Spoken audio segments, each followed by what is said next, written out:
Okay, good morning, everyone. I want to welcome us all to this particular session of the summit. I have with me in this particular session, Dr. Yusuf Ali. Can you just please acknowledge? Good morning, everyone. Nice to be here. All right, good to have you. And we also have Ms. Rasheedat Oyewande. Can you please acknowledge your presence? Yeah, good morning, everyone. Nice to be here. Oh, great to have you. And we also have Mr. Robert Locke. Hi, Mr. Robert. Hi, morning. Okay. So on the call, we have, we're supposed to have 4 participants who will channel us through this session. So far, we have gotten 3 panelists. So without wasting much of our time, we move on to the business of the day.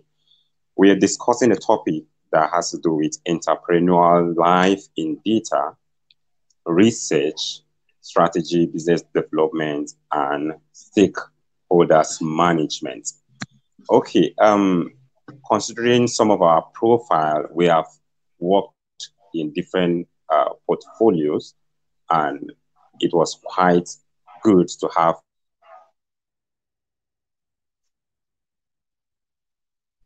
as we have all known, is going to anchor and also going to unravel a lot of information that is quite important for us to understand regarding data and strategy development. So, Mr. Yusuf, being one of the key persons in NERC, Nigerian Electricity Regulatory Commission, you have a bank of ideas, particularly on your PhD regarding strategy on working on demand and supply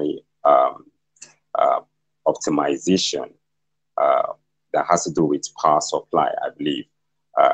What really can you be able to expatiate regarding strategies, or what propelled you to come up with this strategy, and how do you think it will benefit the society, not just in the form of entrepreneurial cycle?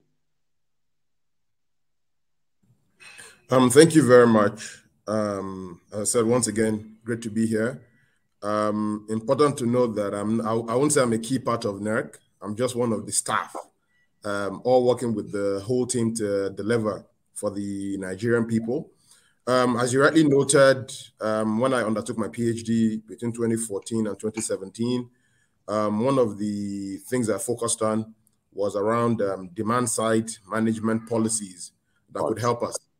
And the rationale for that is that, currently Nigeria's electricity generation capacity is well below what we demand, right? And the way to increase people's accessibility to anything is either you increase the supply or you improve the usage of the limited thing that you have, so that at least if the people that are currently benefiting can reduce their demand by maybe 20%, then that's extra 20% that you can share to broaden the scope of beneficiaries of the electricity.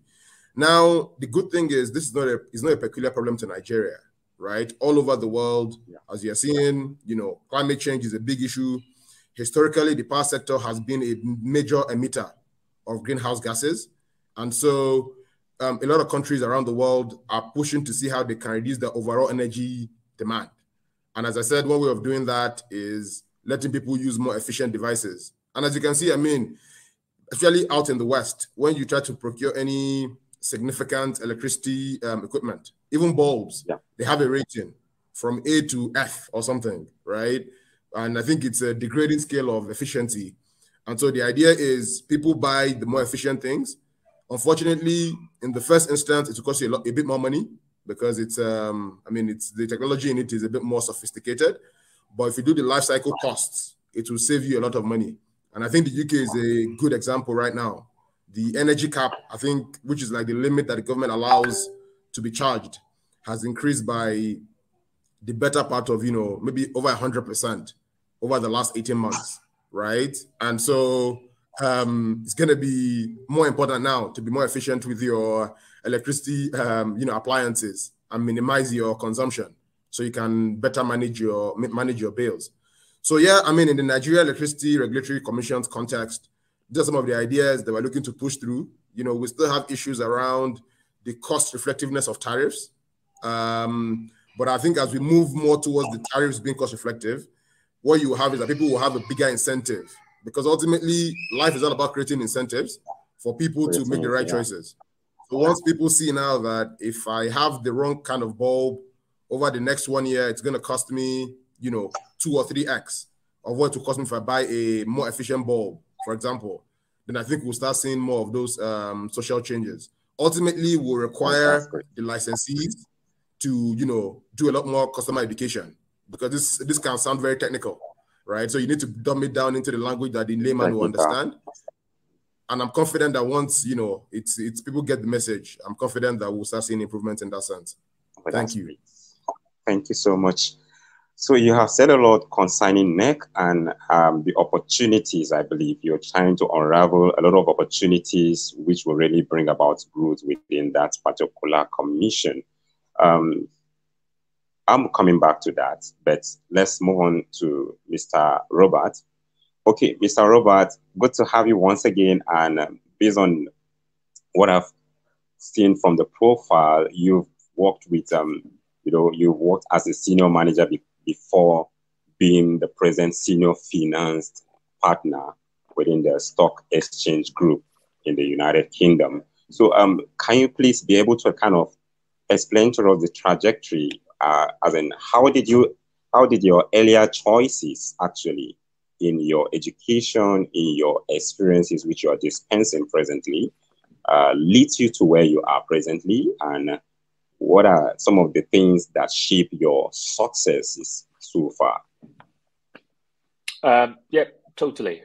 Can I make sure that people can hear me okay? Yeah, I can hear you. Yeah, brilliant.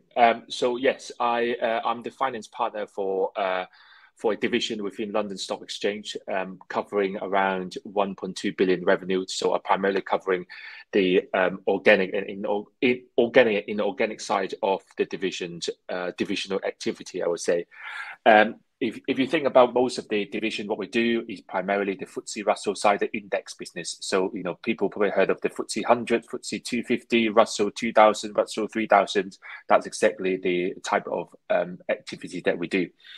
I guess if you think about what I've done in my career and what I have made in my career choice, nothing too fancy, nothing too particularly worth mentioning. But I did start my career as an auditor with EY, and before that I studied law at King's College London. So what I do now is very different from what I studied and what I started in my career. And I guess, if there's one advice that I want to give everybody in terms of how we do, a lot of times it's very difficult to plan what you do in your career. It's not like you can plan 3 years, 5 years ahead what you want to do. It's more around, going with the opportunities and staying curious. When you're interested in something, and there will be always opportunity that you can further your career. So I would say that whatever you do now, just stay inquisitive and continue with that trajectory. Stay curious, and I think that's probably the biggest advice. And what I think is the most useful in terms of my personal career and how I started education, all this to get to where I am now is more around staying curious and stay open-minded, trying to learn as much as possible when you go through your day-to-day. So hopefully that answered the question okay. And yeah, I've seen you've made over 1.2 billion revenue plus. That's over 1.2 billion pounds, being the senior finance partner in a stock exchange market. So what are some of the strategies that you adopted that made you to realize this feat? So that's a quite a big question, I'd ever say, because for a big division, you can there are different areas and aspects of strategy that we're trying to pursue. Not just we have to stay competitive externally, but also around staying into keeping updated to the wider investment market. So I guess the division that I am responsible to cover the investment solution that I talk about mostly, is around the index business. A lot of the index business is the integral part of the investment decision-making process. So people use that for benchmarking. If you make an investment, you want to make sure that you tell your investor how well you have performed compared to the benchmark. That represents kind of the market performance. But the index is also used as a passive investment vehicle. You invest in an ETF, you invest in a fund that tracking the performance of the index, the underlying constituent.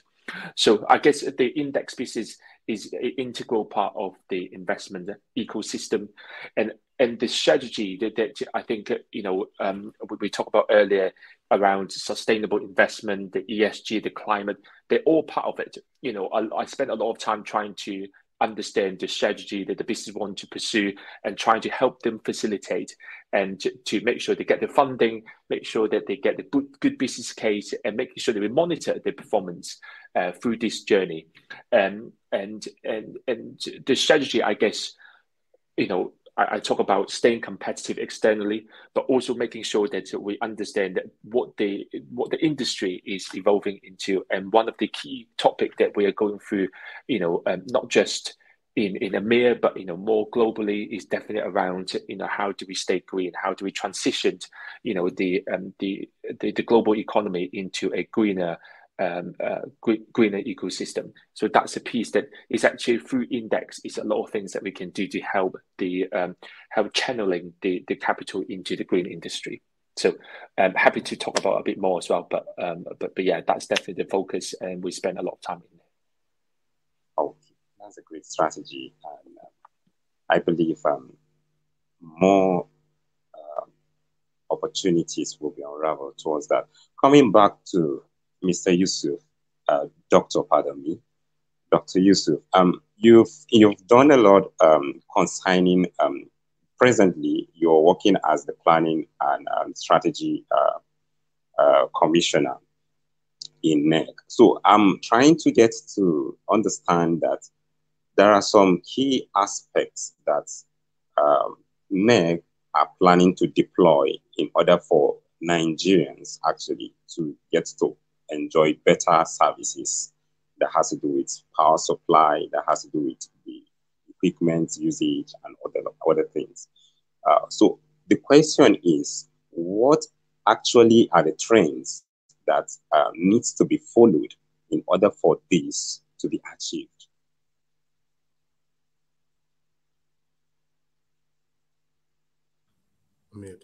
So yeah, so just to confirm my understanding of the question is that what are the trends that need to be followed for NEC to successfully deliver its mandate? Achieve. Is that correct?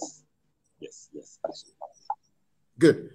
I mean, I think what's important to understand, and I think Robert will be able to speak to this as well, is that strategy on a personal level is very different from strategy in an organization, right? There's no one that, I mean, except maybe in a sole proprietorship where you're like the MD and you control everything. Typically, you have to work within the constraints of the organization that you work in, right? And sometimes this comes with the history of the organization. So you can't just go in on a day and just, start moving things around. You can gradually transition how the organization is over time. But I think when you get in, it's usually just, it's changed. Because the biggest challenge with management is usually people, because we are very fixed with our ways, right? So in terms of like the trends that the commission that need to be achieved for the commission to deliver its mandate, I think a big part of it is more accountability in the sector, actually, right? When I look at the power sector, there's this issue, age-long issue around government, unnecessary government intervention, right? We can go on about tariffs. For the longest time, there was a subsidy in place, and so the government was intervening in ways. that were not explicit. I mean, subsidies by their very nature are not the problem, right? There are many countries in the world where you have subsidies, right? So for example, I think South Korea, they actually have an electricity subsidy for all their citizens. But the challenge with subsidies is that they cannot be open-ended, like in the case of Nigeria, whereby, you know, the richest man and the poorest man get the same amount of subsidy dependent on their consumption. Because all you then have is that you start intensifying, like, you know, the wrong sort of like consumption behaviors. So that's one thing that we need to change. And happy to report that the government slowly has been pulling back the brakes in terms of subsidy, obviously partly forced by the, you know, the fiscal situation of the federal government. So we are seeing some more progress in that respect. The second thing will just be, I think, as I mentioned earlier, accountability of the operators, because ultimately you need to have a system where the game, the rules of the game are fixed, right? If you perform, you succeed and you reap the benefits. If you don't perform, there will be some opportunity cost that is that you fear. So I'm working closely with my colleagues. As you know, there are 7 commissioners and hundreds of staff, and all of us have to all pull in the same direction on this. We're all working together to see how we can, especially on the accountability framework side of things, to ensure that the licensees, so the distribution companies, generating companies, and so on, they are all being held accountable to their ultimate objective of providing electricity supply to Nigerians. Thank you.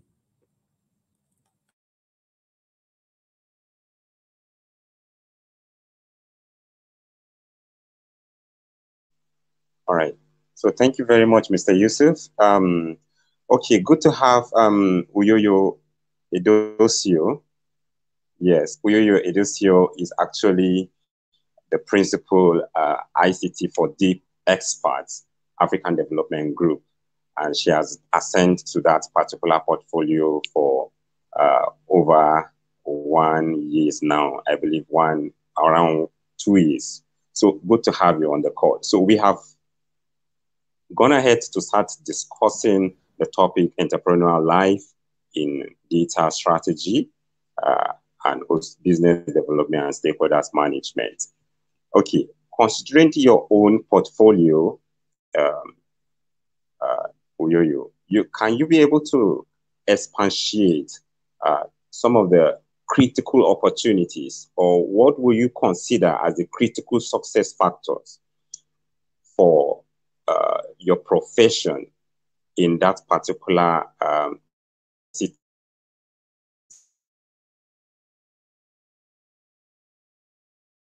Yeah, so the question now is, what are some of the critical factors that you upheld and has helped you to reach the position of the principal ICT for the expert? What are some of the factors that you really honored and really guide you? Okay. So for me, there are 3 factors that really helped me to get to where I am from the word go. And the first is integrity. So what do I mean by integrity? It actually stems from what Awolowo, I think is Obafemi, our Honorable Obafemi Awolowo said, your word is your bond. And for me, that's integrity. If I say I will do something or I would help a team, no matter how, this was even as early as when I was an intern in organizations, if I said I was going to partake on a project and do a research, I will do it. I will try my personal best to do it, because I feel that integrity is a thing. And even when people are watching or not watching, you should have integrity. The second thing for me is excellence. And excellence means a lot of things in one. Now, when you do things, you should always say, is this the best I can do? And not just your personal best, but what's the global best? So when I work and when I do things, I don't compare myself with my peers. I compare myself with what is globally acceptable, what is needed. I'm always constantly critically assessing myself, not because I want a performance grade or a salary hike, because I believe that my work is a brand. I am a brand. And so if I'm not consistent with my brand, I do not want to be tarnished because of perhaps a bad organizational culture or bad team members. I cannot measure myself against my primary environment if I want to be a global brand. So excellence is very important for me. I do not compromise on excellence. I'm gradually learning to do that.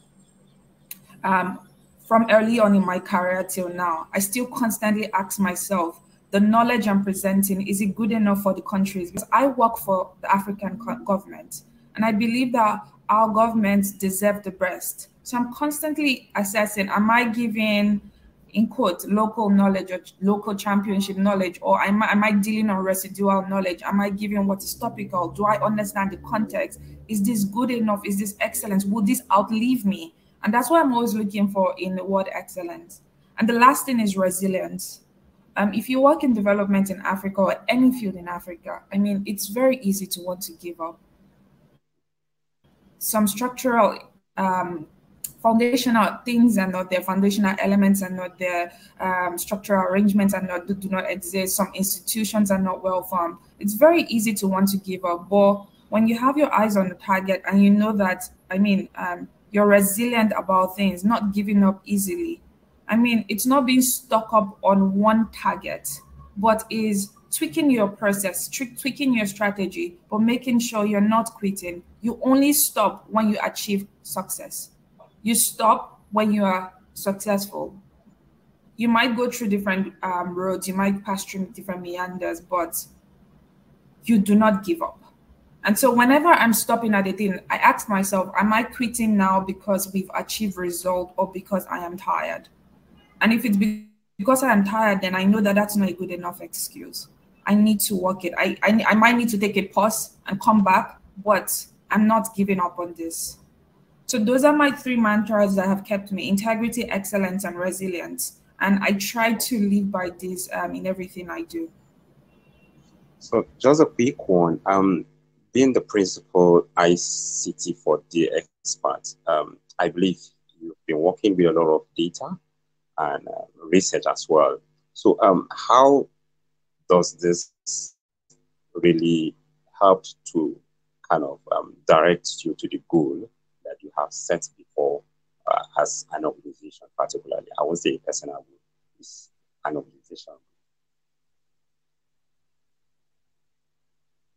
I'll try to rephrase that question and see if my understanding is aligned with yours. So by reason of being a principal ICT for Dev Expert, I come along across data. And how has that really helped me on my personal goals or career goals? Is that correct? Career goals. Yes. My career goals, yes. So before I joined the African Development Bank, I used to work in PricewaterhouseCoopers London as a innovation expert, an experienced innovation analyst. And I worked for 4,500 companies, analyzing data, helping them make their companies better. And one day I said to myself that I really am tired. Like, I feel that every development I'm doing in this market, which is really good, I was earning well, is just incremental. I didn't feel I was doing something. I didn't feel like I was part of something that was causing a change. And I wrote in my journal that one of those days that if I have an opportunity, I will go back to Africa and give exactly all these experiences and reach back to countries. I just wrote that down randomly. My career was excellent. I worked with these organizations, helped them improve their profit margins while I watched Africa, our African countries slowly develop. And that same year, I got an offer from the African Development Bank. As at the time I got a call from him, I didn't even know what the bank was. That was how disjointed I was from the economy. But then I still had this vision. And when I got into the bank is a really big bank. I was put into their IT support department, not operations. So I wasn't supporting countries. I was helping the bank's IT. But I still had this vision of really, how do I give back what I, as a lady, as an ICT innovation expert, back to the continent? And then a new strategy came out in the bank called Jobs for It in Africa strategy, where the bank had just set a loosely an ambitious vision to create jobs for Africans, 3 billion Africans, strengthening them with the jobs. And I felt, okay, this is an opportunity. And they put together a small team of experts that worked around innovation, etc. And I was nominated out of the blue. And that's how my journey began. Working with the Jobs for It in Africa strategy of the bank, seeing a lot of data, understanding the unemployment situations in Africa, but also understanding the potential of African youth, how industrious, how creative, how entrepreneurial we are. I knew that this was an opportunity not to miss out on. And it obviously was living my life ambition of really wanting to bring technology back at the heart of African countries to spur innovation. So in my day-to-day life, like you said, like you rightly said, I see data. I understand how much investment goes into the ecosystem. I understand what policies are accompanying those investments. And I understand how this investment trickle down from a macro to a micro scale. So at my level, what I can do is make sure that investments match policies, and that as these policies are matching the investment, it's trickling down to the right entities. It has really given me the opportunity to make sure that programs that are designed are not disjoint. So what would have happened before me joining is some people without a background in the ecosystem would have designed this nice program and put in $1 billion in, but then the results would not trickle down to the end beneficiary. But because I understand both worlds, so before now, I was even I had a startup. So I don't know how many of you know Co-Creation Hub. I was one of the founding members of Co-Creation Hub, where I had an ICT startup, and I was the only female member when I was in Nigeria. So I understood how from owning a startup to working in big force to working in policies. And what has really helped me is support the bank develop relevant programs that are hitting targets, helping governments sit down and say, no, you need a startup act. And if you don't have financing, we can work. Helping governments see that some of the policies they are setting are hindering the ecosystem, making governments see that they need to put their money where their mouth is.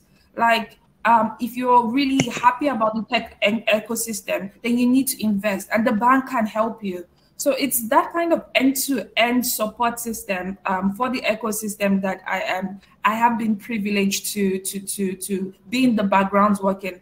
And beyond my organization, I've also helped other organizations like the EU, other bilateral institutions, just sit down and help them make more relevant programs, policy, and investment in the ecosystem. Am I there yet? No. But have we made some success?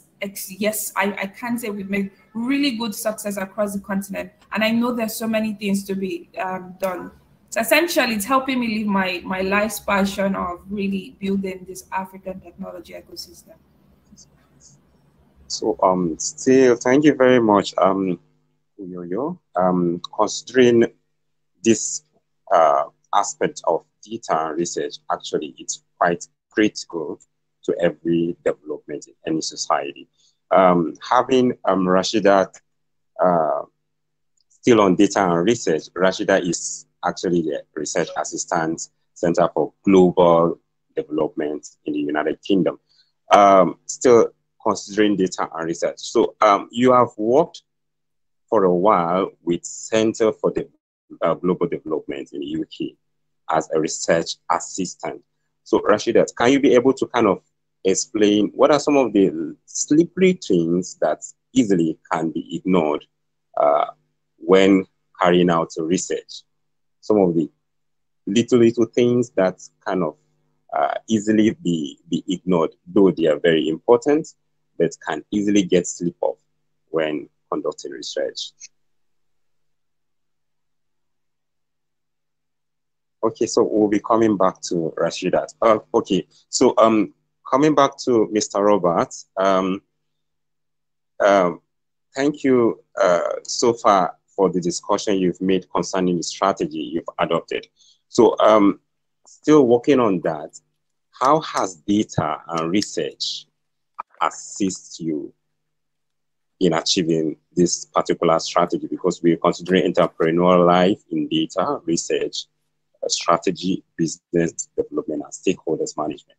So how has data and research helped you in achieving this strategy you have earlier mentioned? Sure. I guess in this way we can find lots of data sets, lots of research, you know, from different providers, you know, from Big Four, from all the major consultants out there. There's just so much data and numbers out there. I guess, you know, sometimes we have to think about whether data actually shaped the story that you want to tell. And, you know, a lot of times we only have 10, 15 minutes in a presentation to actually execute and get people's buy-in into strategies. And to me, data researched all links to the story that you want to tell. If you don't actually have a story you want to tell, the data comes just second to it. So obviously, we talk about data driving a lot of discussion around strategies, but they're all interlocked. So when you start with the data, you actually have to think about, okay, with this research, with this observation, with this outcome that you have, is it getting the story that you want to tell? So I think we also have to have this as a reiterative process. So not just saying, oh, this is data, not what we want, and does that mean that you abandon that strategy? No, you just go back and see, do we have to refine certain data refinement? Do you have to refine certain research process to get to the outcome that you want? So it's a reiterative process. I think that people need to know that when you get data is so much research, there's so much you can find out there. So it's finding the right data, the right research, the right outcome to back up your story, that back up your strategy. So I guess that's probably one of the biggest, learning that I have is, a lot of time people just say, oh, I've done this, I've done X, Y, Z on this research and find this data point, different statistic, etc. But what does that mean? Does that people get it? Do people understand what it means? And does that really, clarify and make it really clear, the outcome and the strategies? And, I think that's pretty much the key thing. Just want to circle back one of the points that we talked about earlier. When we develop strategy, one of the things that I also learned the most, in my career is to develop the accountability upfront. Because once you have a strategies, a lot of time when we are in the middle of it, it's very easy for us, to be responsible and accountable, because we are getting into the data, getting into research, pulling the slide together, making sure people understand each of the numbers. But at the end of the day, you need to make sure that it's not just you being accountable. It's everyone needs to be accountable for the strategy that you're trying to develop. It's making sure that people have a slice that they need to be accountable. No one wants to be accountable for the whole piece, but the people need to be accountable for the piece that they should be accountable. So I guess that's a piece that I guess I spent a lot of time on, is finding the right data to back up the story and making people for the accountability. Thank you. So, Dr. Yusuf, like I've asked Mr. Robert, being the commissioner, planning, research and strategy, NEC, I believe you also have been working with a lot of researchers. How has data actually and research itself has helped in shaping the strategies you have mapped out, or the commission has mapped out in order to achieve that? How has it helped to direct the mandate or the strategies that the commission has? Thank you for that. No, so I think when I think about planning, research, strategy, I think about it as a chain, right? I think the first part of that chain is to come up with a strategy, which is a global macro level picture of what you're looking to achieve. Then the next question becomes, you need to plan around that. And I think Robert made a good point around the planning that you start having the accountability framework, right? Because we have to do X to achieve Y. So who's responsible for X? How do you measure progress and so on? And so once we finish doing the planning, then we get into the research and the data, right? And I think it's very important. One thing I continue to learn on a daily basis is how little attention people pay to analysis, right? So, I mean, I used to work at McKinsey. One thing that McKinsey used to say is that when you make a slide, a PowerPoint slide, they always say the title, it should be action-oriented, right? In that you say, okay, this slide, so you basically put the message on the title. So they say if you give the document to a CEO, if he reads all the titles, he should get the message. And the sort of like the content of the slide is just for the, what's it called? For extra information. And so why that is important is when it comes to like data, Robert has said it, I think you can't emphasize it enough. Analyzing data by itself is nothing, right? Data should be used to prove or disprove a hypothesis, right? And so it's during the planning that you come up and say, I think if we do X, we should get Y. Okay, to show that will be the case, you get the data, you do the research, you do the analysis, and then you come back and say, hey, was I proven right or proven wrong? And I think one thing that's important with strategy is, I think it has to be a combination of proactive and flexible, right? You sort of like think ahead and you say, okay, this is what I want to do, right? But, you know, in hindsight, every journey looks perfect. If you ask me, oh, your journey from like university to here, everything has been perfect. But I wouldn't have dreamed of where I am today. And I'm pretty sure this is the case for everybody else. Life throws you, you know, bricks, and you build your house out of it. But having a directional flow of where you're looking to head to is very, very important. But then within that, you don't constrain yourself and you're flexible. And I think Robert said you remain inquisitive. And so I think that's a very important takeaway. Thank you very much. So good to have you, Rasheedat. Just a quick one. You take your own question and then we'll round up with Uyoyo. You round up. So I asked a question earlier before you dropped from the call. What are some of the things that need not to be, what are some of the things that easily can get slipped off when conducting a research? Being a research assistant, the Center for Global Development, what are some of those things? Thank you so much. So I was talking earlier about ensuring that you protect the respondents or your subjects in any research, especially because you don't want to bring harm to whoever it is that is participating in your research. So it's important that the subjects understand why you're conducting the research. If there's a gain for them, what's the gain? Why should they participate in your research? If there's a potential harm which should be avoided, you have to explain what are the pros and cons of participating in this research. And as much as possible, ensure that there is little or no harm to the respondents as a result of participating in the research. You protect the privacy of participants, ensuring confidentiality. That's why we usually talk about removing any identifiable information about a participant, especially if the research question or whatever you're asking them are very personal issues or issues that may bring some form of discrimination or whatever.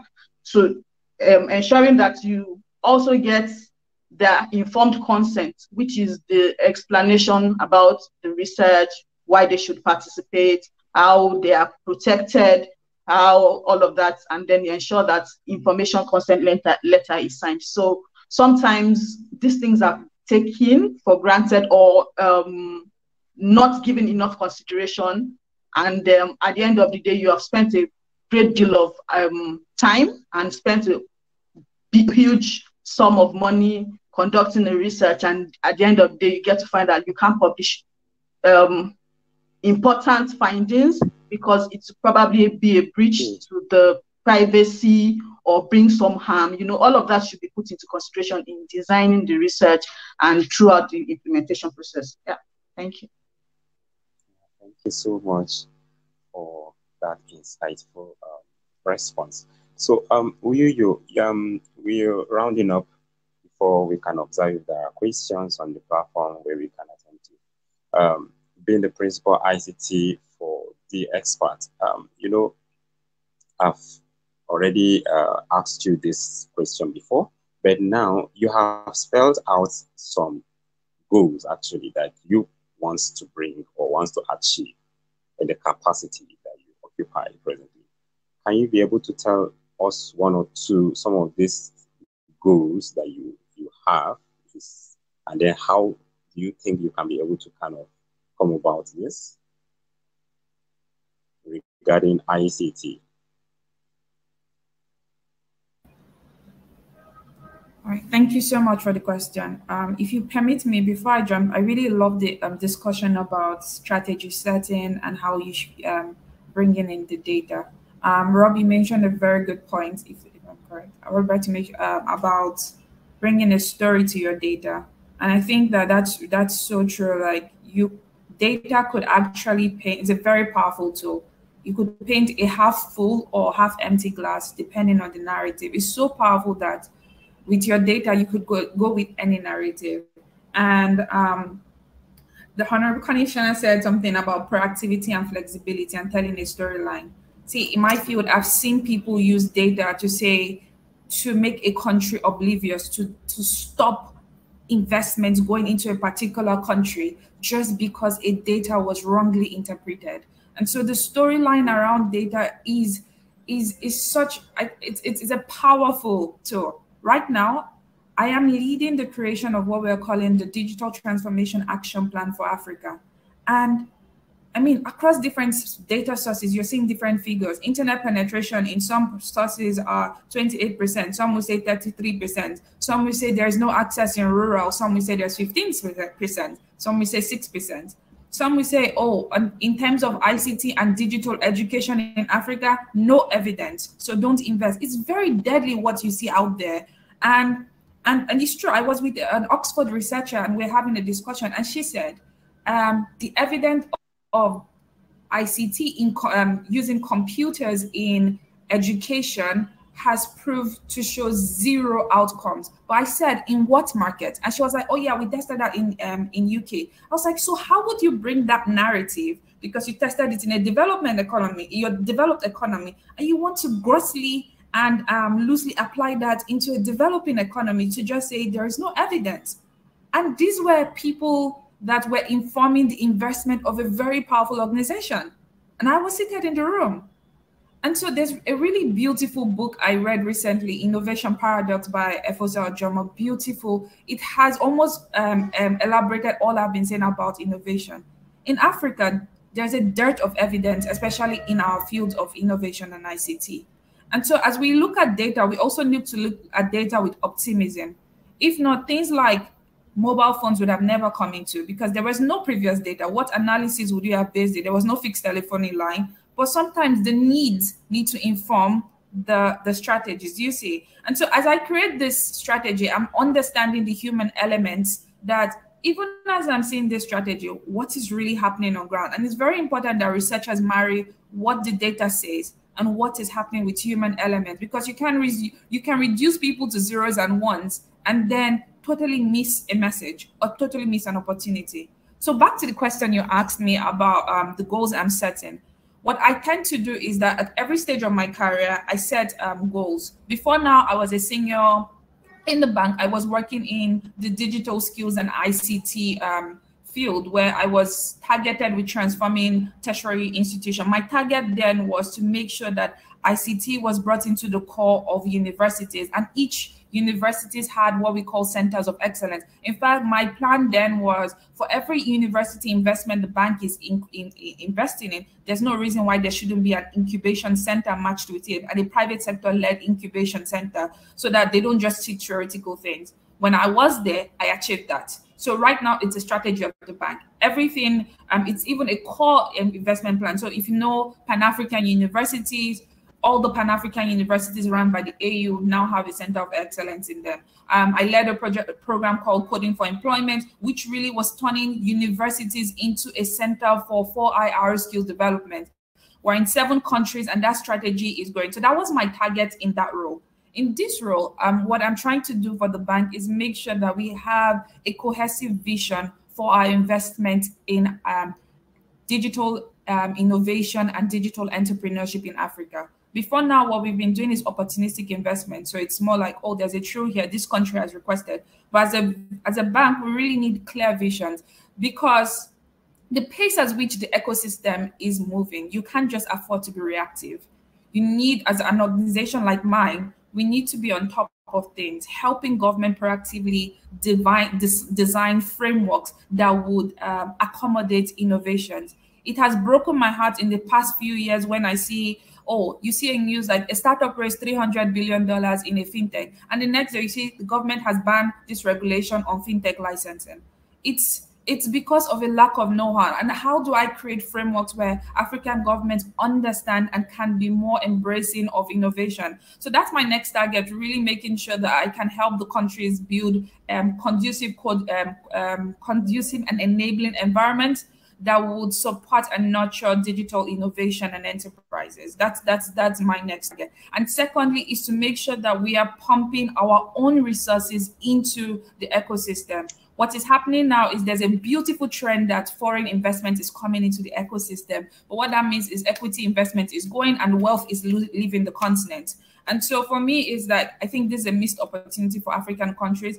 My next vision is to make sure that a lot of local financing, a lot of African-owned resources are going into so that they can tap into the wealth that is coming out from the innovation ecosystem. Those are my two mantras. I'm trying to, last thing is, to support this, I am fundraising, developing, I'm fundraising. So what does that mean? I am speaking with countries that have Africa at heart to support the creation of a fund, which will help me create this enabling environment, policy dialogues, etc. I am also leading this strategy we call the Digital Transformation Africa Action Plan, which would inform what the bank will do in Africa for now and for the future, looking at how the 4IR and emerging technologies are coming. So those are the two interesting things I've said for myself. Again, I'm still abiding by my principles of excellence, integrity, and resilience. So I hope it will be excellent. When it comes out, you guys will be the judge of it. And I really hope that we can achieve this mark. Definitely, we have accountability frameworks in that. We use a log frame, which is a result matrix framework to guide and measure what we will do. But that's where I'm going in next. Quite impressive, and I believe it will turn out to be good actually. Okay, now we consider one of the questions on the chat box. Someone asked a question. I'm directing this question to Dr. Yusuf. I think Promise Abolarin asked a question on how can someone, venture into or begin a career in data and research. How can someone start? So I believe you've done a lot of research and coming up with a PhD. Idea on how one can start a career on data and research. Thank you very much for the question. I mean, the most basic form of research, so to speak, is a tertiary education thesis, right? Whether you go to a university or something, you do some research there. But I think research actually, I think, is more of a mindset than a science, right? It is that thirst and hunger to actually want to get to the answer, right? I mean, I can speak in my own case, and I think if you ask most PhD students, your first year is used for literature review because you go there with an idea of what you want to prove, but you'll be amazed by the vastness of knowledge, right? People have gone and proven it in French, in Spanish, all sorts of things. And so the first thing is you have to have the mindset of knowing what you don't know, right? I think if you're not humble enough to know what you don't know, research will not be for you because you assume too many things and there will be so many gaps in the work you're trying to do. In terms of data and analytics, I mean, I think knowledge is now very democratized, right? I mean, there are so many tools, so many platforms, Unfortunately, I did a lot of more of my analytics training on the job, right? So when I joined McKinsey, that's when I started picking up the skills. But I'm aware of people that do things like Udemy, I think it's called, Microsoft have so many free things. Maybe I'll leave the platform I can see if you have the panelists are nodding. So I think they might have more knowledge about like these tools than myself.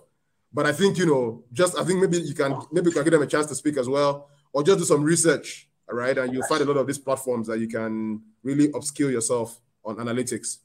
Thank you. Okay, thank you very much, Dr. Rasheedat, being a research assistant, Center for Global Development, there is a question for you from Gideon.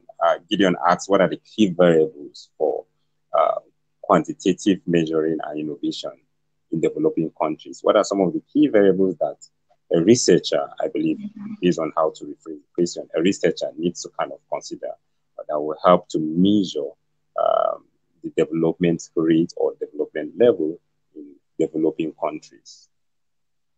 Okay, so but thank you very much for the question. I would like to start to corroborate what Dr. Yusuf said previously. There are a lot of online learning platforms, especially for data analysis.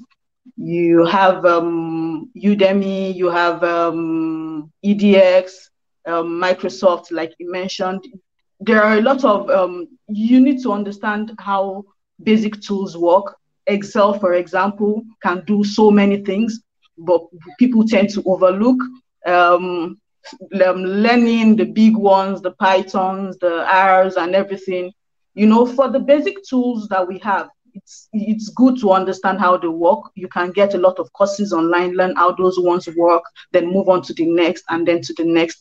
Also for research, there are a couple of courses online that you can learn. For example, I wasn't even sure what I was going to do with a master's in economics until I took an online course at MIT, data economics and development planning. And it was after that I began to see, oh, okay, this is what I want to do. And then I took also the step of volunteering. If I knew all of this before, I would probably have started my career a long time ago. So I began to intern with I volunteered for certain courses in the development world. And then that was when it became clear. So once you have decided that you're going into the data and research line, a lot of the things that you need, is already in your hands. So what are some of the key variables that one needs to consider in measuring development? Measuring innovation in developing economy. Okay, so maybe Uyoyo will be in a better position to mention that, but I know, definitely. So if you want to know like innovation in developing countries, some things that are key is like standard. People look at number of patents in that country. People look like revenue generated from the ICT sector. So ICT has a contribution of its GDP. People would also look at, if you want to grow a little bit micro, you could look at the number of startups. Thanks to Google Play Store and all the Play Stores, you can actually aggregate the number of startups contributing to those locally, nationally. You could look at foundational things like internet penetration rate, the internet usage in that country. I mean, if internet usage, you can also look at the education level. Some countries go as far as even the digital skills, keeping track of digital skills. So when you look across these indicators, how much does ICT contribute? How is the penetration rate in terms of internet, and that's access and usage? When you look at the number of startups, their contribution to the revenue, as a percentage of GDP. When you look at, if you're going more research-wise, to look at patents and level of literacy in terms of computing, or even like policies that enable, you'll be able to gauge where a country is in terms of its innovativeness. Thank you. So just to round up, let's now talk about how can one make money from, from this data and research. How can one become an entrepreneur in this aspect? Rasheedat, still coming back to you.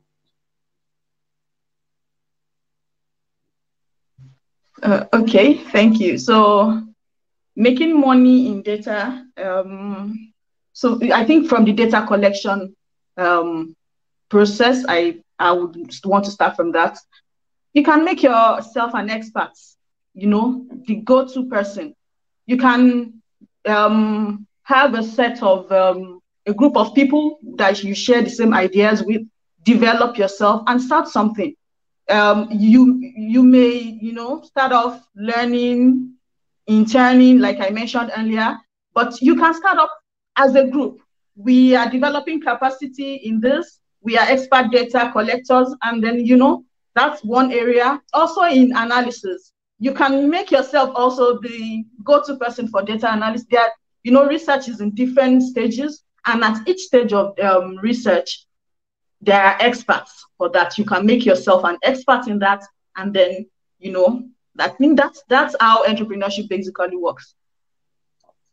Yes, doctor, please, how can you come about, how can you be able to give your view on this as well? No, I mean, I think I'll echo what Rasheedat has said. You know, it's, I mean, I think the first thing you have to decide is, you know, you have to be solving the problem. People don't pray for things that don't help themselves, right?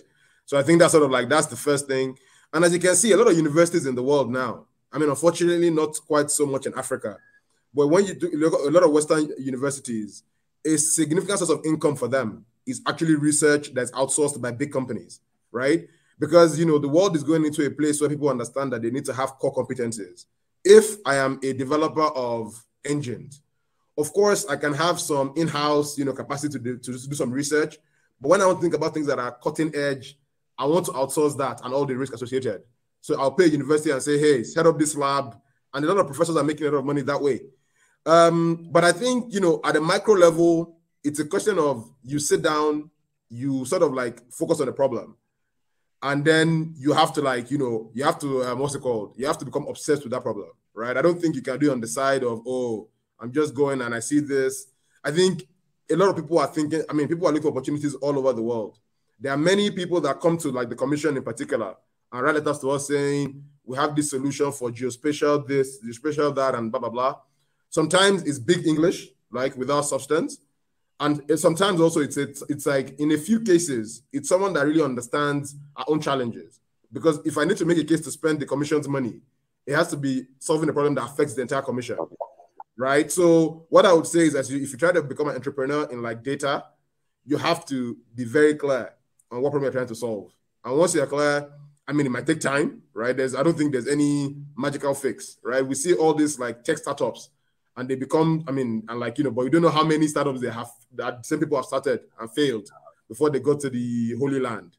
So yeah, so that was the advice. I think you said to be obsessed about it and work towards it. So, Mr. Robert, do you have any view on this before we consider Uyoyo and then close the session? About making money as an entrepreneur in the data research.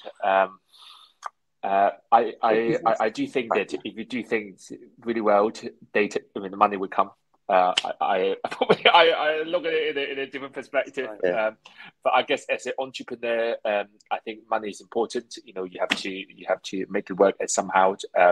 But, you know, I do think that if that's in line with your passion and, you know, that's what you want to do, the money will come to. So, and yeah, so, you know, I don't think I'm here to give everyone advice on how to make money. You know, probably not. All right, Uyoyo, just your view before we come to the end of the session. Okay, I think mine will grossly summarize everything everyone has said, from Dr. Yusuf to Robert to other speakers.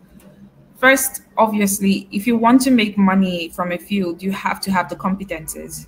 If you do not have the competences, then, I mean, I've seen a lot of people that speak big words, but then have no substance. You have to spend a lot of time building substance. And that's one thing many people do not have patience with. Build substance, learn. And then when you've come to a point where you've tested your knowledge, you've used it to solve problems. I would really advocate problem-based learning, not just learning or project-based learning, not just for learning for the sake of learning, because it becomes boring, it becomes tiresome.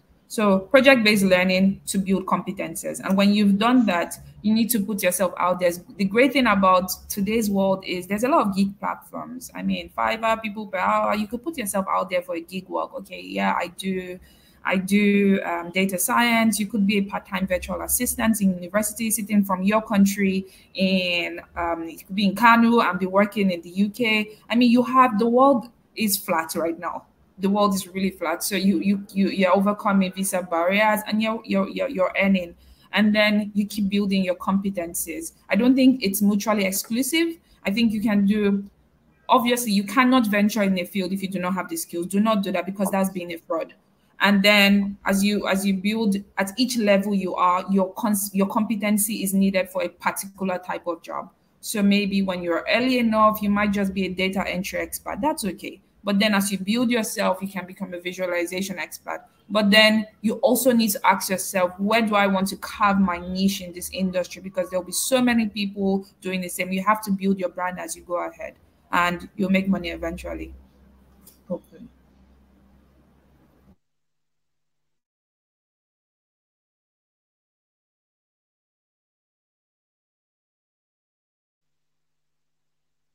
I think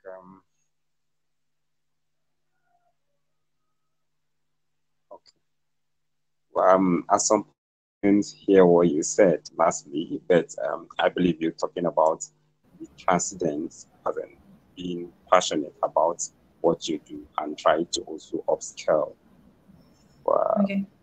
on what you do. Maybe I can just repeat. Thank you very much. Uyoyo.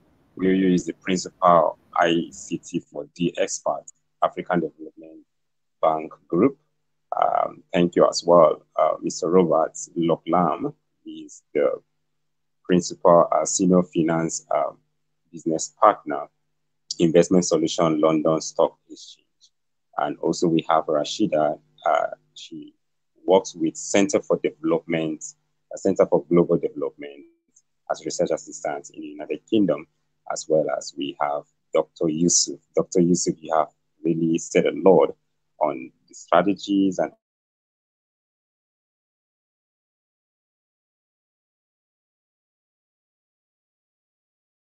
for the effort you have infused in seeing that you give out what is required regarding to an entrepreneurial life, data, research, development, and stakeholders management.